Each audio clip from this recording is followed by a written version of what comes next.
Mic check. This is a mic check. Check out your mind check. Check out your mind.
and last for a lifetime. never let go till we're gone.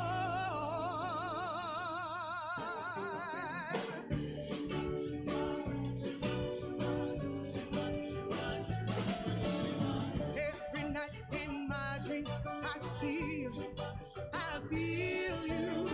That is how I know you go on.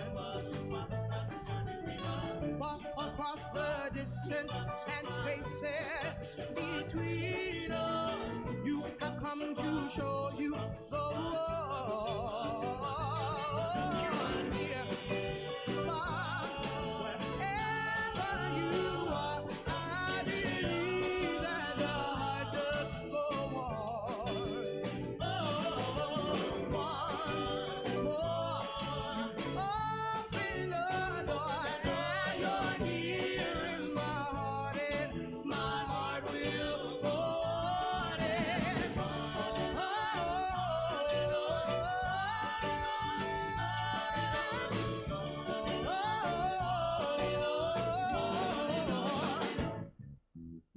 Love will touch us one time and last for a lifetime, and never let go till we're gone. Love was when I loved you one true time. I hold you, and my life will always go on and on and on and on. Yeah, wherever you are. Welcome to Stab Comedy Theater. Please welcome already on the stage your host for tonight's festivities, Sharon Resolution. What's up? What's going on, everybody? How y'all doing? Welcome once again to What's So Funny About Poetry, where this is a comedy poetry show where we put together both comedians and poets on the same stage. You might think this is crazy. You might think this is bonker. I think this is pure ass genius. And if y'all didn't know, this month is National Poetry Month. So I would have, clap on. Yeah, clap, clap, clap. So this is actually a good thing. We have comedians that will come on, and we also have poets that will come on and make y'all laugh, make y'all cry, make y'all go, I never thought of that. Yeah, that's a good thought. I never thought about that. Just like everything else in the world society right now. But I am Sharon Resolution. I want to say what's up to everyone on Twitch, YouTube, Facebook, wherever you're at.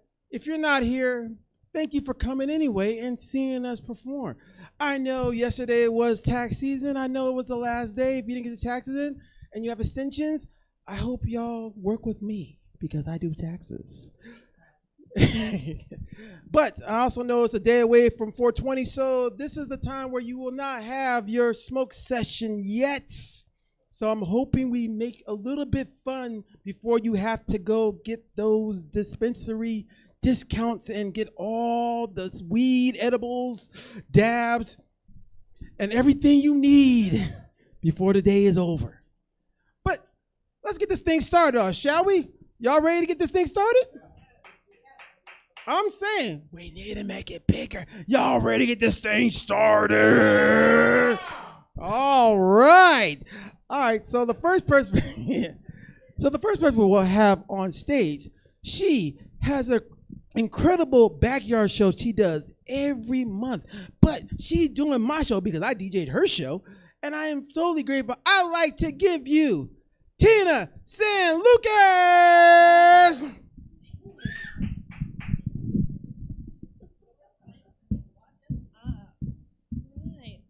Stab, look at this. This is a good crowd tonight. I'm feeling this crowd. So I think I should just start with the obvious. My parents smoke meth. Yes, they do. They smoke meth, and I was a fucking weird kid because I grew up with tweakers. I used to do this weird thing where, real shit, I would get orange Tic Tacs and white Tic Tacs, and then I put them in a little plastic sandwich bag. When my parents be acting up, I'd go in my room and pretend I was going to take my pills. Fucking weird, right? Yeah, I don't even know what the fuck that was, but I did that shit. I also used to eat milk bones, too, like dog milk bones. The green ones are the best, and I know that because I ate a dark brown one and a light brown one first, That was a weird thing I used to do, but I guess that's what you do when your parents do drugs, is you just do weird shit. You know what I mean? So I also used to pretend I spoke another language when I was a kid. And me and my sister would do this weird thing where we would like look at each other and we'd be like, this means let's go outside and play. And we'd go, blah, blah, blah, blah, do some weird shit. Yeah, I don't know. That's another weird thing. Again, drug addict parents, you want to be creative, you want to have fun, because you don't have toys or money or anything rad. So that's what we fucking did. We took our pills, and we ate milk bones, and we spoke weird fucking languages. And now, here I am. Good for me. So, thank you. Thank you. I'm proud of myself. I joined the military at a very young age because I wanted to get the fuck out of my hometown and away from the tweakers. So I joined the Air Force, the United States Air Force, and I planned on doing 4 years. I almost got kicked out after 2 years because I smoked weed when I was in the Air Force. And I went back home and I got stoned with my friends, and I must have just had guilt written all over my face because the moment I walked back on the base, they were like, random drug test. And I was like, this shit ain't random. And I remember the first person I fucking called was my dad. He's a drug addict, right? And I'm like, dude, Dad, I smoked weed, and now I'm being drug tested, and I'm going to get kicked out. My dad's like, just deny everything. Deny, no matter what, deny. So that's what I did. I was like, deny.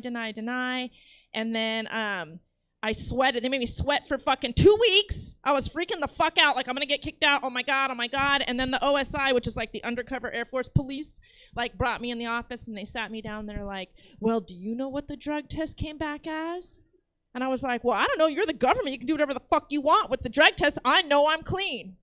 And I just like took a hard stance on that. And they were like, yeah, it came back negative. And I was like, fucking told you, motherfucker. Fucking told you. And then I'm like, inside, I was like, what the fuck? Thank you, God. Like, somehow I passed that drug test. I don't even know how the fuck I passed it. So I ended up doing 4 years in the United States Air Force, got the fuck out of there, went to art school, put myself $100,000 in fucking debt to learn how to be a photographer. And then I moved here, and then I became a comic, and now I'm making the big bucks here, you know, because I got paid a living wage for this set. I legit did. So that's good. How much more time do I have up here? Where am I at? But I've only done 5 minutes. Jesus Christ, I feel like I've been up here for 20 minutes. Let's see, what else can we talk about up here? I don't know, I kind of want to try new shit, you know? I'm like, okay, so I'm dating this guy right now. Well, I'm not dating him. I was dating him. I'm recently single, like, because we weren't fucking no more. That was the reason. And when you're not fucking no more, you're like, oh, well, like, should we stay here? Should we not fuck forever? Like, what the fuck do we do? So I dumped the husband, and then I went out on the streets. I didn't know it was called the streets. One of my black friends told me it's called the streets when you're single, so that's how I know that. And you guys, the streets fucking suck. Let me tell you what. This shit is whack. Yeah, like, oh my God, after I got fucked over by like 2 different dudes, I started crying. I was like, I want to go back to my husband. I don't even care if we don't fuck no more. Like, this is fucking, I'm fucking now and I'm crying. Before I wasn't fucking, but I wasn't doing a lot of crying either. So anyway, I was dating this guy, anesthesiologist, and I really liked him. Like, I fell for him, and he told me all the sweet things. You know, like, you're beautiful and you're wonderful and all the things. He ate my pussy real good. He did all the things. And then the moment I fell in love with that motherfucker, the moment I was like, I really like you, he was nah. And he just left me, and with my bleeding fucking heart on the ground, and I let that motherfucker come in my mouth. Fuck you. That makes me mad. I'm sorry. I know that's not even funny. I just had to get it off my chest. So fuck him. And then I like did the whole thing where we were doing this like together and break up and together and break up and this real toxic shit. Then I blocked him on everything, and that motherfucker emailed me. And that's when you know they fucking love you. You know what I mean? Like, if they're gonna go bypass all the blocks to email your ass for the pussy, you're like, I got some good pussy. Real shit. Like, she knows. So I dumped that guy. Now I'm like single. Like, I'm not fucking anyone, not dealing with dick at all, because to be honest, it's not fucking worth it. And I don't care if I fuck again ever. Real shit, because y'all are trash. I mean, not you 3 are cool, but the rest, you know. And yeah, so that's where I'm at in life. And God damn, you guys, I've only been up here 6 minutes. This is the longest fucking set of my fucking life ever. Real shit. Okay, you want to hear the good thing, though, about being on the streets is, like, people are constantly breaking your heart, so you're not hungry anymore, so you get, like, hella skinny. And everyone who sees me is like, Tina Stalicus is the skinniest you've ever been. I'm like, I'm out here getting fucked over. Not hungry. You know what I mean? They're obviously not taking me to fucking dinner. Look at me. They're not taking me to dinner. That's the first mistake I made. And I was like, we don't need to go to dinner. We can just go back to your house. No, you're going to take me to dinner. From now on, those are the rules. A good dinner, too. I need a cheeseburger. Or 2. In-N-Out Burger. You know what I don't like about In-N-Out Burger is you go there and they have all these, like, they're fucking Christians, so they're, like, super cheery. You know what I mean? No Christians are really that happy. But they're like, hi, can I take your order? And they're always so fucking happy. I don't know why that makes me mad. I want to see someone upset at the In-N-Out Burger. I want to see someone fight an In-N-Out Burger employee, and I want to see the In-N-Out employee be, like, mean to them. But they won't, because they're Christians. They also pay a living wage there, so if you need a good job, In-N-Out pays, like, $18 an hour to make burgers. So that's dope, yeah. That's about what I got paid to do this set, so that's good. So I'm there, you know. All right, 7 minutes. God damn, this is a long 10 minutes. It's all right. I can do it. I believe in myself right now, which is really hard to do. I have anxiety really bad. Like, I have anxiety so bad. I make up these scenarios. Like, this just happened tonight. I had a friend. I was talking to him. We were texting. And I was like, hey, what's up? We were in the middle of a text message. And then he just stopped talking to me. Just like, it stopped. And I went, what the fuck? And I go, hey, man, are you okay? I'm not fucking this guy. This is just a friend. Hey, are you okay? Nothing. I was like, dude, I'm getting worried. Are you all right? Nothing. So what do I think? I'm like, he died of a fucking heart attack in his house. So I better fucking go over there and check on him. So I did.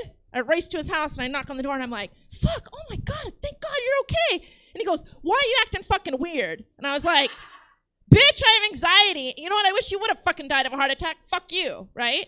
But my brain makes up these stories that are like, this person's fucking dead in their house, and then like the dogs are gonna start to eat his body, and then like, how the fuck are we gonna find him? Yeah, I should probably be on medication. But I'm not.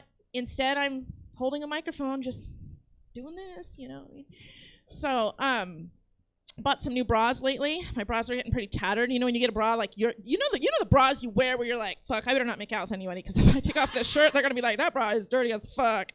So I bought new bras and I'm happy with those bras. I'm feeling pretty confident to take my shirt off. I'm not gonna do it now. I'm not gonna Miss Maisel you, but I just want to let you know that my bras are clean and I'm feeling really proud of that. And I know those ladies can relate. Because we all have that dirty bra, the comfy one, but it's like white, but now it's like gray right here, and you're like don't want to throw it away because it like feels good.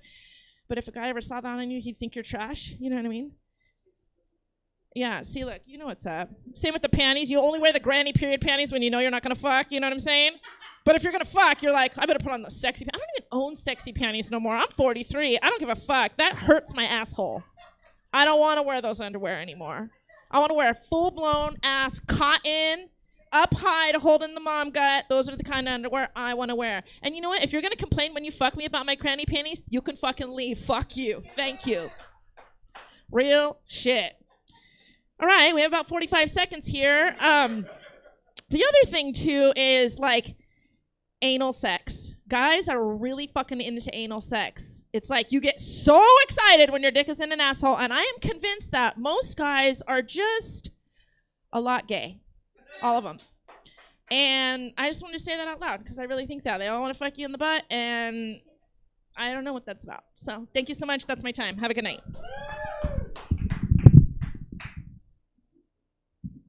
Give it up once again for Tina! Good God. Fucking in the butt. Oh my goodness. What's going on there? I know we're a little gay. It's a little bit. We just know there's another hole we haven't experienced yet. That's why. It's the exploration. We're like Jacques Cousteau, and we're just going Cousteau. It's like, So, yeah. But, no. Well, once again, give it up to Tina for blowing up the spot. Woo! Yes. And just like you, In-N-Out Burger is disturbing to me, too. And my daughter loves it to death. She's like, we need to go there. I'm like, ugh. I hate their. That's the only thing I know about them is their animal style fries are ridiculous. That's what I love about it. But thinking of animal style, our next person on the mic, he's a veteran, a Sacramento famous, infamous veteran here in Sacramento, a poet of even fine vernacular, just like fine wine. He gives you the raw. He's been on my show I Am Big Poetry Podcast. If you have not seen the show, it's on all streaming services. Please check. That's a shameless plug. I am telling you. And also want to tell you, if you can, please donate to Disappear. It is Venmo. It is a place where I know streaming people don't have to pay all the time, but hey, we're not Twitch, but you can throw a little money over to that little spot up there. But until then, why don't we bring up the next man on the spot? I'd like to give you Vincent Colbert.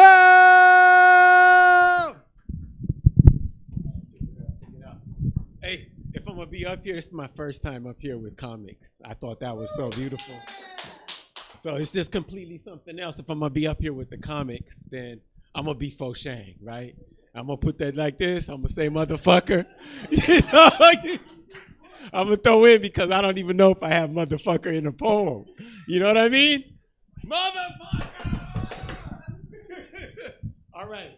So let me just start with a piece that is unrelated to the theme, but just as a poetic piece. And this is a piece. Thank you very much. Are you in the right place, sir? Yeah, no, right here, central. This is a piece I wrote from my neighborhood that I grew up in the Mission in San Francisco, and it's dedicated to the muralists. You know, all right. So long I've yearned for you to make me yours. So long I've wanted to be your colors, colors of early spring and happy flowers, colors that burn of cayenne pepper, even the colors that you dream of in your sleep. And so long I've wanted to be your blues, a blue jay that flies above a pond, and the blues you wake up with some mornings, so bad you want to cry. And I've always wanted to feel the tender images of your mind tattooed across my body like a hard pouring rain beating against the concrete sidewalks of the city. Purples of smooth, ripe eggplants, oranges ripe on trees, or the smooth hues of blue that dolphins dive into, or greens of grass and leaves and collard greens, and people that slap each other five, and people that slap each other five, or the reds of tongue that scream out, ah!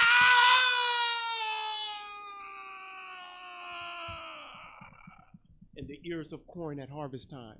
Make me the maternal warmth of black cuddling struck by showering white so bright, and the first colors that hurt your eyes. Or make me the silhouette of lips pressed against each other, brown hands slide down the naked back. Or make me the make me the howl of coyote to the silver moon. But don't leave me hanging here in the body or without a second glance. Don't let me fade away into the background where derelicts rest, curse each other, and drink their booze. Make me yours, an autobiography of synchronized rhythms, fluttering hues, dancing and polyrhythmic motions from out your dreams. But don't leave me hanging here, ball bare walls alone. Kiss me all over and leave hickeys on my breasts. All right, look, I had to dig up some stuff that I thought was remotely funny, right? But I'm gonna have to read it. I love the way comics that was just like a stream, you know. When you see the stone, it's just so it moves, you know. And then when I read, I'm just gonna be here, so it's not gonna be that. And I totally dug that, Tina. So I can't read the whole thing. I'm just gonna give you highlights to this piece I wrote called, you know, Prelude to an Odyssey. Let me read the first part, and then I'm just gonna skip through different parts to it, okay? And then I'll do more of this and do my homework to figure out like how I could tweak it a bit, all right? And make it fit better, all right? Hey, let me rap to you for a second. It was on this day that we would come to know as July the 27th, before there was a sun or moon or earth, when Jive Turkey was out sleeping beside a volcanic stone on the mass that would become the planet Earth. You dig? He had a toothpick in his mouth, a round face with brown eyes, a flat nose. His skin was a dark brown color. And as his head lay between his clenched hands, his lazy eyes were almost closed, but not quite. His left elbow reached towards an erect daffodil and pointed towards the nocturnal city, while his right elbow stood next to a patch of grass and pointed towards a terraquacious environment, profuse with blue frogs, spotted with yellow dots, and big round white eyes. He was asleep, snoring, and beneath the star-speckled sky, his soporific face was circumvented by a nebulous afro. Bzz, fast forward. Okay? Fast forward. Here we go. The interesting thing about Olone is that she was a sexual altruist. You couldn't consider her a hippie who believed in free love or a pleasure-seeking hedonist. Molly believed men were pitiful souls whom she could save with copious acts of affection. She felt that she could transform men and alter their obtuse sexual inclinations. Like what? Fucking people in the butt? I don't know. Although she interacted quite frequently with some of the most heinous characters in the neighborhood. They never abused her in any way. She was the void by which many a man redeemed himself. She was their church. After they engaged in, well, quite frankly, some rather flagitious act, they immediately proceeded to Olone's. If they should unfortunately meet each other by chance along their jolly way, knuckles cracked, toes bent, fists tightened, faces grimaced, and mighty men hurled themselves into battle's peril. Once the victor rose from the battlefield, he limped on his way to Olone's with a bloody smile. Whimpering and grunting as he approached her door, he knocked low upon the domain of paradise. Now he would capitulate himself to her, the poor wretched creature, stuttering as he confessed his crimes on his knees. Then he would dandle his big head while her mellifluous breast crashed into his rippled forehead. Boom. Fast forward. Okay. The next thing, Jive Turkey. Okay, so he slept with Olone. The next morning, Jive Turkey had no problem going to the bathroom. He threw his condom in the trash. Before he reached the bathroom, Olone turned over to look at him. She said, "Oh my God, your balls, Jive Turkey. Look down toward your balls." His left testes was as big as a peach.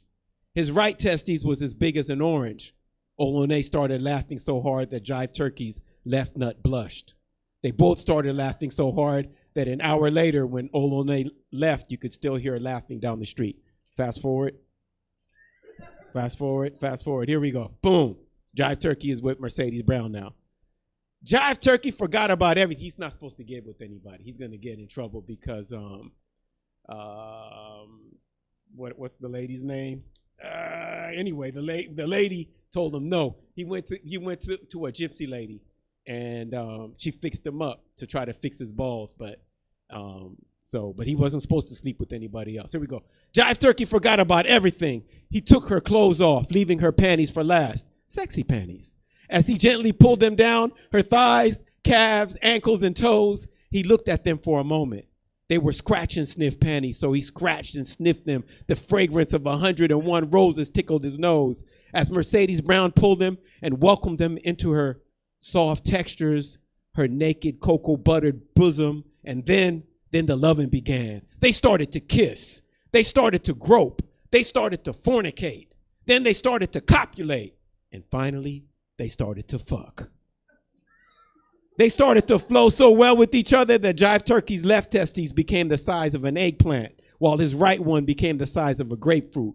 Then Jive Turkey's left nut became the size of a volleyball, and right nut became the size of a basketball. Mercedes Brown started getting wild and started bouncing Jive Turkey's left nut and dribbling Jive Turkey's right nut while fucking him at the same time. Jive Turkey's balls were moving like the spokes on a lowrider. And every time Mercedes Brown bounced or dribbled his balls, they became bigger and brighter. Mercedes Brown couldn't believe it, and she became so excited that she spiked his left nut with her right hand and made it bounce off the door and off the floor, breaking the window and bouncing off the ground with a silver glow. Then she spiked his right nut with her left hand, just like when she was on her high school volleyball team. It bounced off the left wall, off the right corner of the room, and out through the window, a bright yellow. Jive Turkey and Mercedes Brown fell limp to their beds, exulting with joy as his left nut bounced off the earth and became the moon, and his right nut became the sun. And that's why turkeys have no balls to this day. That's why balls to this motherfucking day. That's why turkeys have no balls. Mercedes Brown, fight those balls. That's why we got light. Anyway, I dug this deep in the garage. But I gave a fuck, right? All right, this is this next piece. Oh wait, where am I at on time? Okay. Let's see, what should I do? Yeah, we'll just fast forward to it. I was dishwashing at the Crepe Bistro in Davis before it burned down, and I have dishwasher poems, right? And this is one of them. Lightning Crash. You remember the band Live? Right.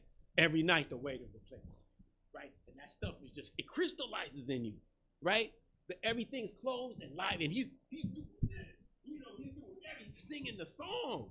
In Quiet Little Davis, people are in, you know, we're having a ball anyway. They called me to wash dishes on my off day. Fuck that. And there were buckets full of dishes. The buckets had mustaches, cigarettes in their mouths, and one said, "Well, Pilgrim, looks like you bit off more than you could chew. I guess the new guy quit," I thought to myself. Sunday's not the best day to start. The line is out the door. Everybody else is busy but you. He probably thought to himself, "This is easy, knucklehead." And then the waiter asked you to help bust this table. The waitress asked you to help bust that table. And now you got dishes up the wazoo.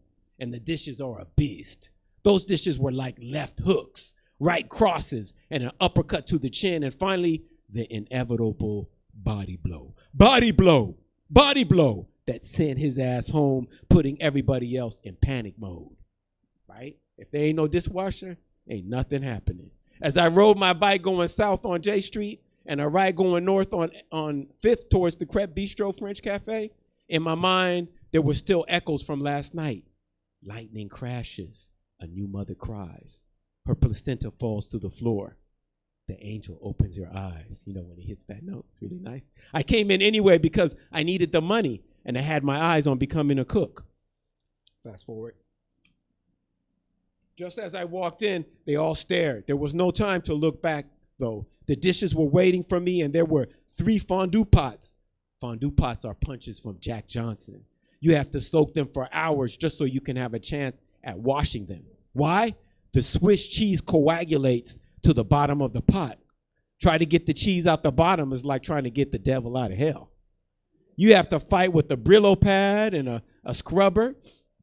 Man, my nose is running. Damn. Fuck. No, 1 is hard enough, but 3?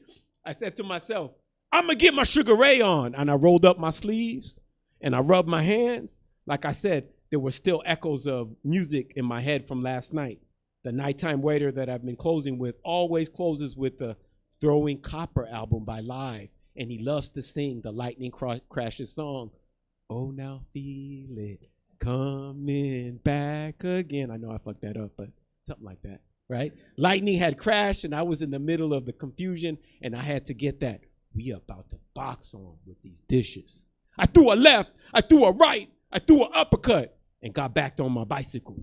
Wiped the scraps off into the trash, put the plates and silverware on one side, put the cups and glasses on the other side, delicately put the sexy wine glasses on top of the dishwasher, but by their sweet necks.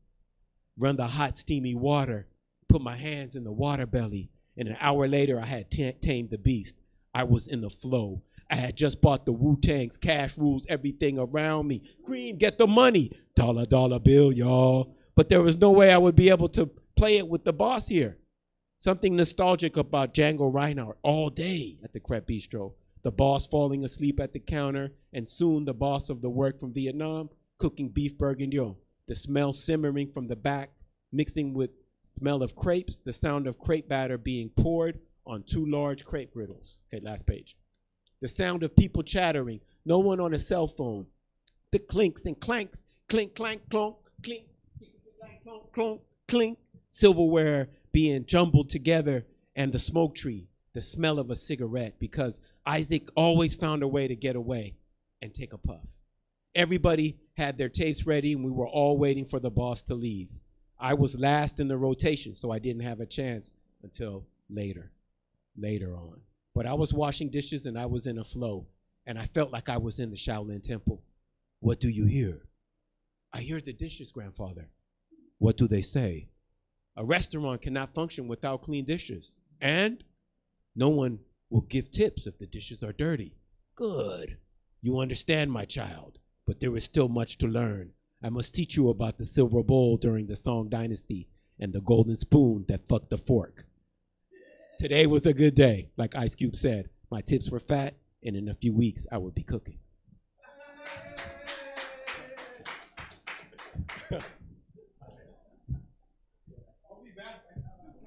Once again, give it up to Vincent. And that right there, my friends, was Dishwasher Theater. Ding, ding, ding. Ding, ding. Yeah, I know that was a little bit, a little racist. Not really. Okay, anyway, yes. So, the next one we have up, he's the one that started all this crap, and we're going to let him talk his shit. I'd like to give it up to Sharon Resolution!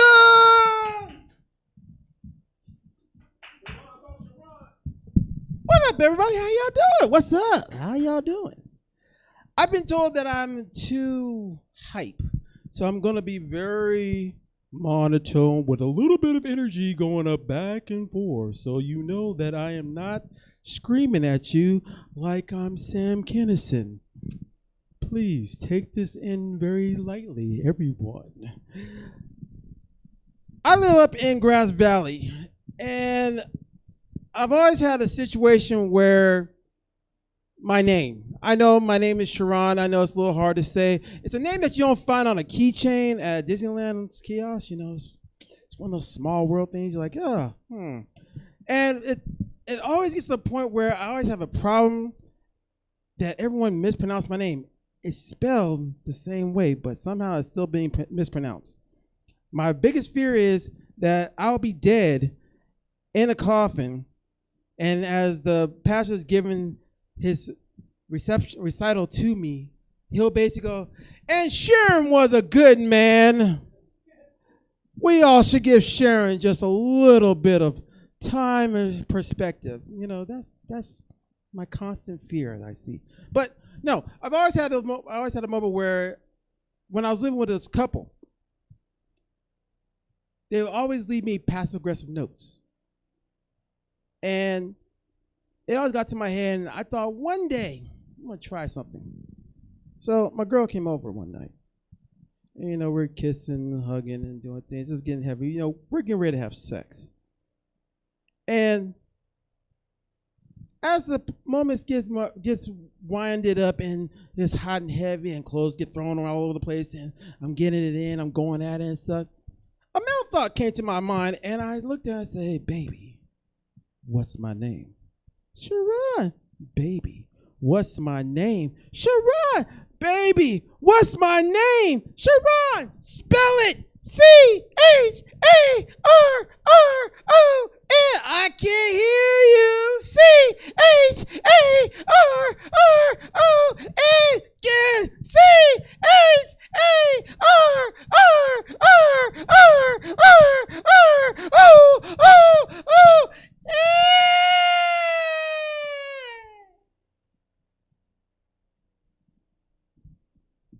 The next day came. I come home from work, and there's a note on my door. I read the note.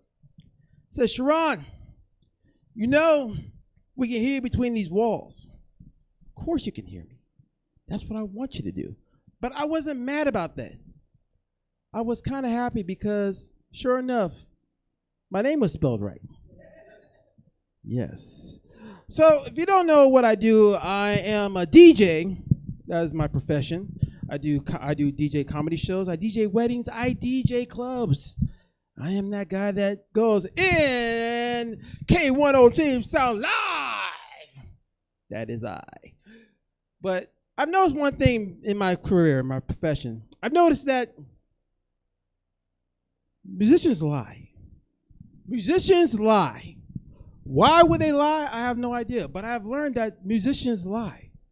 Because, and I'll tell you why. Kurt Cobain said he never had a gun. Amy Winehouse said she didn't need rehab. Even Stevie Wonder said he saw a woman in red. What the heck, man? I'm saying. But, nah, that's all the time. I always look at that. It's always funny to me how That always comes to things in my head. But this is also a poetry show, so I am also a poet. So it's crazy when I say that to people because it's always weird because they think that, well, why don't you do some poetry? Why don't you? Okay, all right, you. All right. So here's something. This is called A Banana Met a Strawberry. A banana met a strawberry at a fruit bowl. They talked about their interests and goals. The banana and strawberry walked over to the counter and the banana started to peel. The strawberry was infatuated by the big, tall banana. They both took a dip in the yogurt bowl, swam around, and came over to the side. And they both sat there, and the strawberry began to speak.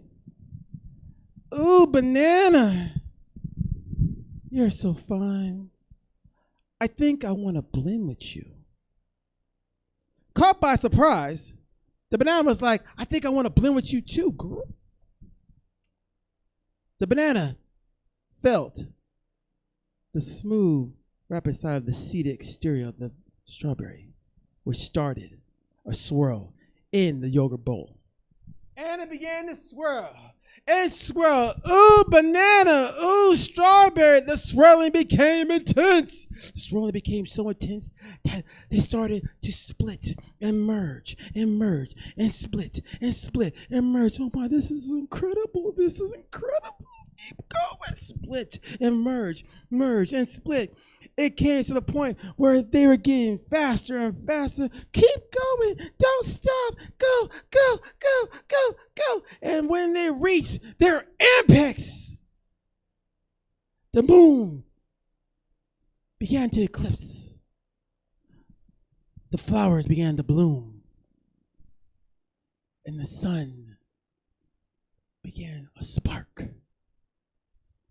And the strawberry banana began to speak. we're gonna